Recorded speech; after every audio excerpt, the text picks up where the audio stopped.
नमस्कार, मैं हूं आपके साथ इश्तियाक अहमद और आप देख रहे हैं आर्य न्यूज।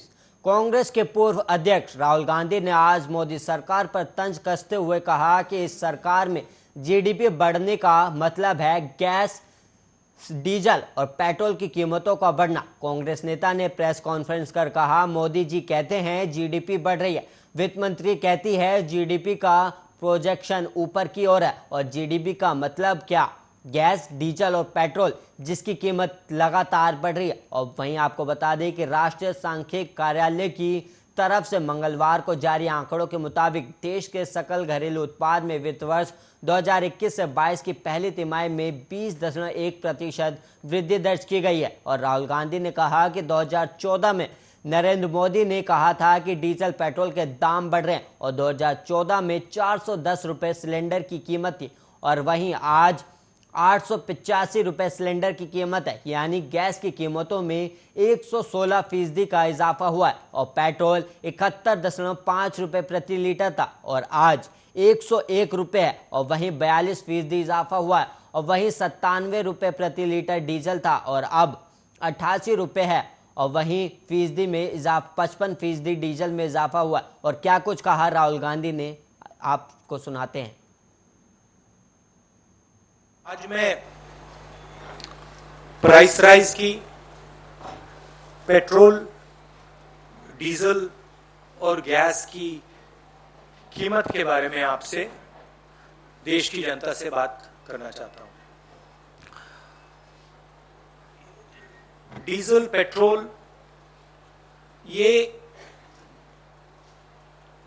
तकरीबन इकोनॉमी के हर भाग में कहीं ना कहीं इनपुट होता है इसका। तो जब डीजल और पेट्रोल के दाम बढ़ते हैं, एक तो डायरेक्ट चोट लगती है और एक इनडायरेक्ट चोट लगती है। डायरेक्ट चोट लगती है जो गाड़ी में, स्कूटर में, ट्रक में डीजल पेट्रोल डालता है, उसको डायरेक्ट जेब में चोट लगती है।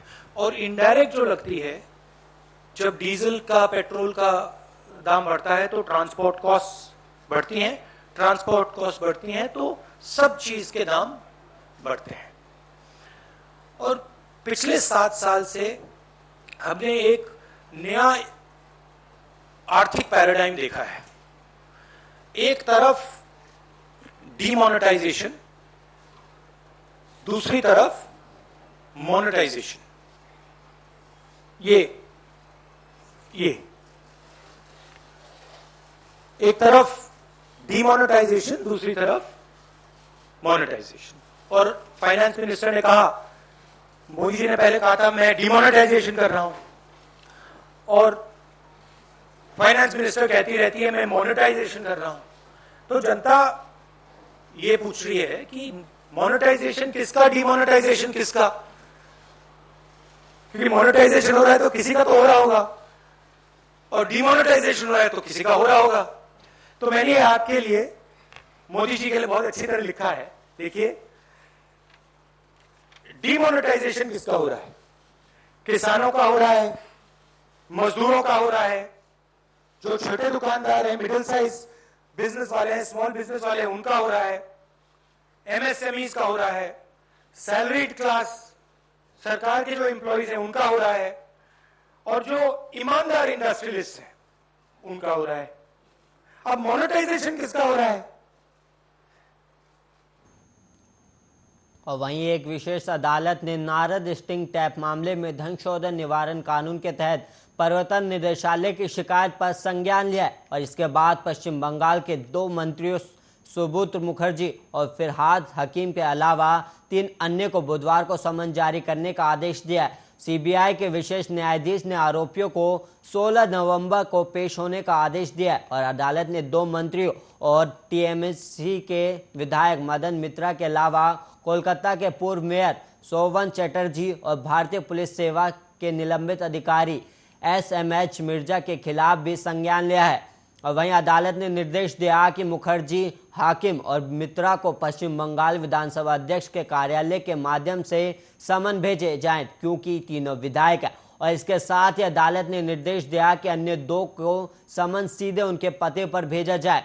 और वहीं नारदा रिश्वत मामले में सीबीआई ने इस साल मई में फिराद हकीम, सुब्रत मुखर्जी, मदन मित्रा और सोवन चटर्जी को गिरफ्तार भी किया था।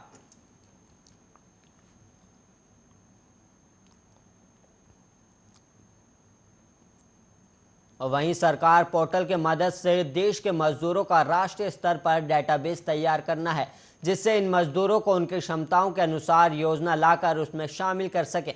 और सरकार ने इसके लिए एक ई श्रम पोर्टल लॉन्च किया है, जिसे आधार के साथ जोड़ा जाएगा। और वहीं आपको बता दें कि इस पोर्टल पर देश के 38 करोड़ से ज़्यादा असंगठित क्षेत्र के लिए काम करने वाले मजदूर रजिस्ट्रेशन करवाएंगे। और इस पोर्टल पर रजिस्ट्रेशन के लिए मजदूरों को कहीं भी एक पैसे खर्च करने की ज़रूरत नहीं है और ये पूरी तरह से मुफ्त है। और इस पोर्टल पर निर्माण मजदूर, प्रवासी कार्यबल, रेहड़ी पटरी और घरेलू मजदूर अपना पंजीकरण करा सकते हैं। और इस पोर्टल पर पंजीकरण करने के बाद मजदूरों को 12 अंक का एक विशिष्ट संख्या वाला एक विशेष श्रम कार्ड जारी किया जाएगा।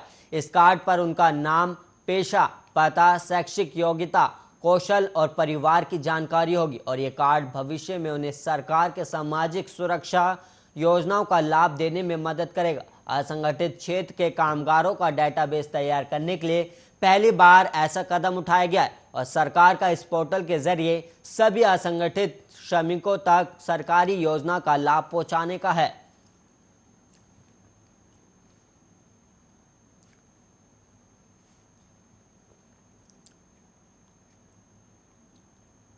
राजनीति की वजह से लगातार बढ़ते तनाव को दूर करने के लिए राजनेता कई तरह उपाय करते रहते हैं। और कोई नेता परिवार के साथ सैर सपाटे पर जाकर कुछ दिन का ब्रेक लेते हैं, तो कुछ नेता इसके लिए नियमित योग करते हैं। लेकिन दिल्ली के सीएम अरविंद केजरीवाल ने अपना तनाव दूर करने के लिए विपश्यना केंद्र की शरण ली है। और केजरीवाल ने इसके लिए सक्रिय राजनीति से 10 दिनों तक छुट्टी भी ली है और दिल्ली से करीब 300 किलोमीटर दूर जयपुर की गलता घाटी में धमथली विपश्यना केंद्र में दिल्ली के सीएम केजरीवाल मन पर नियंत्रण और आत्म अवलोकन की कोशिश कर रहे हैं। केजरीवाल 2 दिन पहले जयपुर पहुंच गए और वो इस विपश्यना केंद्र में चल रहे 10 दिन के शिविर में शामिल हो रहे हैं। और वैसे सीएम होने की वजह से केजरीवाल को राजकीय अतिथि का दर्जा हासिल है, लेकिन केंद्र के भीतर केजरीवाल का सीएम प्रोटोकॉल बिल्कुल प्रभावी नहीं है और वो अकेले एक कमरे में रह रहे हैं। वैसे केजरीवाल का इन 10 दिनों में क्या रूटीन रहने वाला है, ये बताने से पहले हम आपको ये जानकारी भी देना चाहेंगे कि इस विपश्यना केंद्र में सीएम केजरीवाल का ये दूसरा दौरा है। इससे पहले करीब 2.5 साल पहले भी केजरीवाल अपने निकट सहयोगी और दिल्ली के उप मुख्यमंत्री मनीष सिसोदिया के साथ इस केंद्र में साधना कर चुके हैं।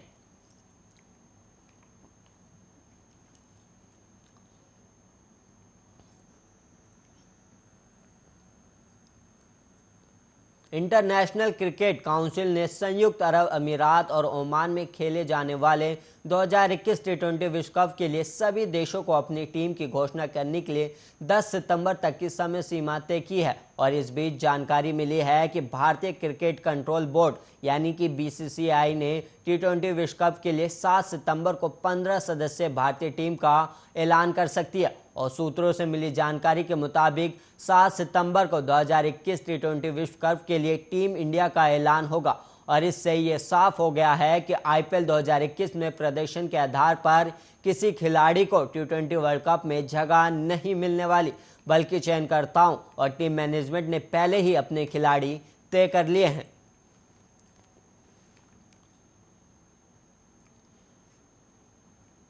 नए महीने की शुरुआत महंगाई के झटके के साथ हुई। एलपीजी सिलेंडर और महंगा हो गया। आज 1 सितंबर से गैर सब्सिडी घरेलू एलपीजी सिलेंडर की कीमत 25 रुपये बढ़ा दी गई। और इस बढ़ोतरी के बाद अब दिल्ली में 14.2 किलो वाले एलपीजी सिलेंडर का दाम बढ़कर 888.50 रुपये हो गया। और इससे पहले 18 अगस्त को सिलेंडर का दाम 25 रुपये बढ़ा था। इससे पहले 1 जुलाई को भी रसोई गैस की कीमतों में 25 रुपये की बढ़ोतरी की गई थी। अब 14.2 किलो वाला गैर subsidy LPG cylinder Delhi, Mumbai में 884 रुपये, कोलकाता में 911 रुपये और चेन्नई में 900 रुपये बिक रहा है। और वहीं घरेलू एलपीजी सिलेंडर ही नहीं बल्कि 19 किलो वाला कमर्शियल सिलेंडर भी महंगा हो गया है। और दिल्ली में कमर्शियल सिलेंडर 1618 रुपये की जगह अब 1693 बिक रहा है और 1 जनवरी से लेकर आज तक इन 8 महीनों में सिलेंडर की कीमतों में 190 रुपये की बढ़ोतरी हो चुकी है। और वहीं आपको बता दें कि तेल कंपनियां हर महीने एलपीजी सिलेंडर के दाम की समीक्षा करती है और उसके बाद कीमत बढ़ाने या घटाने पर निर्णय लेती है और हर राज्य में टैक्स अलग अलग होता है, इस कारण इसकी कीमतों में थोड़ा ऊपर नीचे देखने को मिलता है।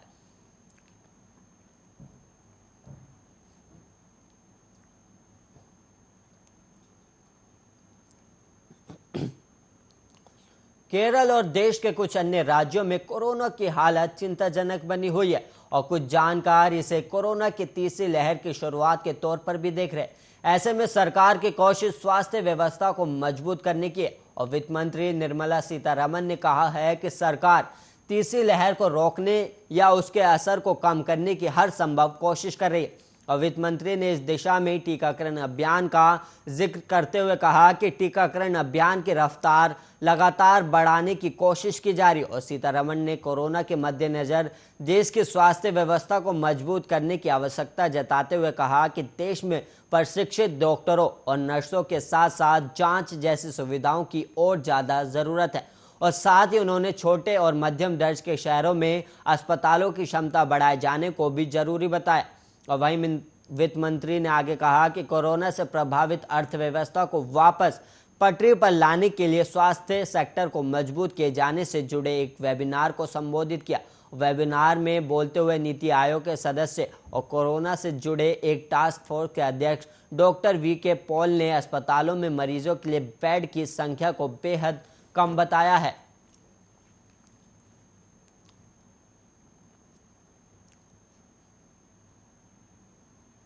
भारत में एक दिन में फिर 40,000 से ज्यादा कोरोना केस सामने आए और एक दिन में पहले देश में 30,941 कोरोना मामले दर्ज किए गए थे। और वहीं आज बुधवार सुबह स्वास्थ्य मंत्रालय की ओर से ताज़ा आंकड़े जारी किए गए और मंत्रालय के अनुसार पिछले 24 घंटे में 41,965 नए कोरोना केस सामने आए और वहीं 460 लोगों की कोरोना के चलते मौत हो गई। और वहीं 24 घंटे में 33,964 लोग कोरोना से ठीक भी हुए और यानी कि 7,541 एक्टिव केस भी बढ़ गए। और इससे पहले देश में लगातार 5 दिन 40,000 से ज़्यादा कोरोना मामले दर्ज हुए थे। भारत में कोरोना संक्रमण बढ़ने का मुख्य कारण केरल को देखा जा रहा है। केरल में बीते दिन कोविड के 30,203 नए मामले सामने आने के साथ ही संक्रमितों की कुल संख्या बढ़कर 40,57,233 हो गई, जबकि 115 मरीजों की मौत के बाद मृतकों की तादाद सिर्फ केरल में 20,788 पर पहुंच गई है।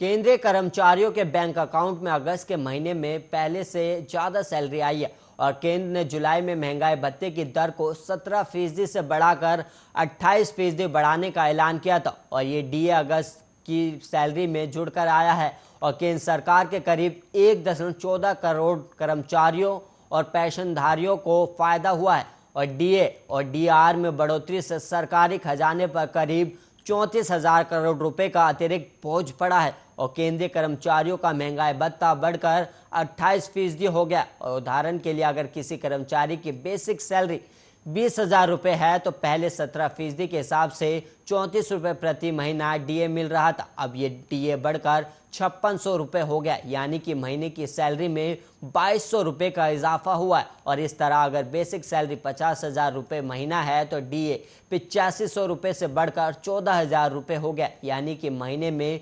5,500 रुपये ज़्यादा मिले। और ये गणना 1 जुलाई से लागू हुई है।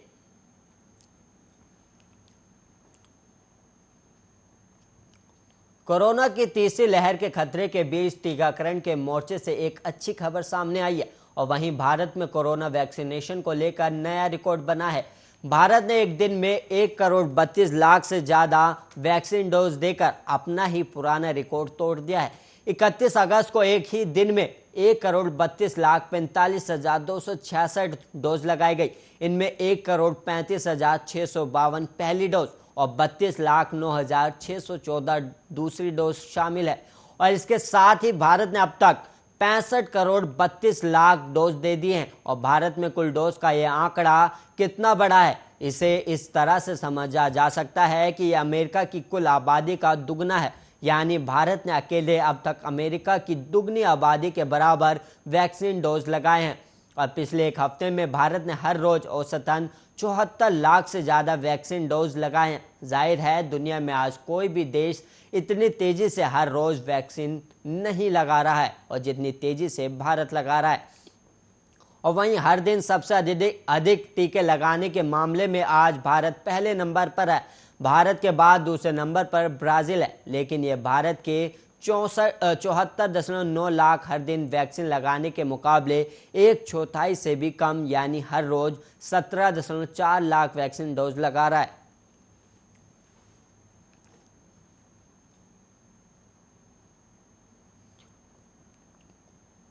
और वहीं देश की राजधानी दिल्ली में तेज आवाज में गाना सुनना एक शख्स को भारी पड़ गया और इस युवक पर इसके पड़ोसी ने चाकू से हमला कर दिया। इसके बाद इसे गंभीर हालत में अस्पताल में भर्ती कराया गया और दिल्ली पुलिस के मुताबिक यह पूरा मामला कोटला मुबारकपुर थाना इलाके में हुआ, जहां महेंद्र नाम का एक शख्स तेज आवाज में गाने चलाकर घर में सुन रहा था कि तभी पड़ोसी ने आकर उसके घर की बिजली की तार काट दी और इस बात को लेकर दोनों के बीच जमकर झगड़ा हो। और दिल्ली पुलिस के मुताबिक झगड़े के दौरान आरोपी विजय दास ने अपने पड़ोसी महेंद्र के ऊपर चाकू से हमला कर दिया और चाकू महेंद्र की छाती पर जाकर लगा, जिसके बाद उसे गंभीर हालत में अस्पताल में भर्ती कराया गया और पुलिस ने आरोपी विजय दास को गिरफ्तार कर लिया है। और वहीं दिल्ली से सटे उत्तर प्रदेश के गाजियाबाद से बड़ी खबर सामने आई है, जहां पर थाना सिहानी गेट इलाके के राकेश मार्ग पर करंट लगने से 4 लोगों की मौत हो गई और इनमें एक 35 साल की महिला, 2 बच्चों और एक युवक की करंट लगने से मौत की जानकारी सामने आई है। और वहीं आपको बता दें कि गाजियाबाद में लगातार बारिश हो रही है और चारों तरफ जल भराव हो गया है। इस वजह से गाजियाबाद की बारिश मौत की बारिश बन गई। टीन शेड में करंट आने से 5 लोग घायल हो गए थे, जिसमें 4 की मौत हो गई। उनके घर मातम छा गया और गमगीन माहौल भी है। बारिश की वजह से करंट आया था और मौके पर लोगों ने जब बच्चों को करंट से झुलसे हुए देखा तो तुरंत पुलिस को फोन किया और इलाके की बिजली सप्लाई भी काटी गई है।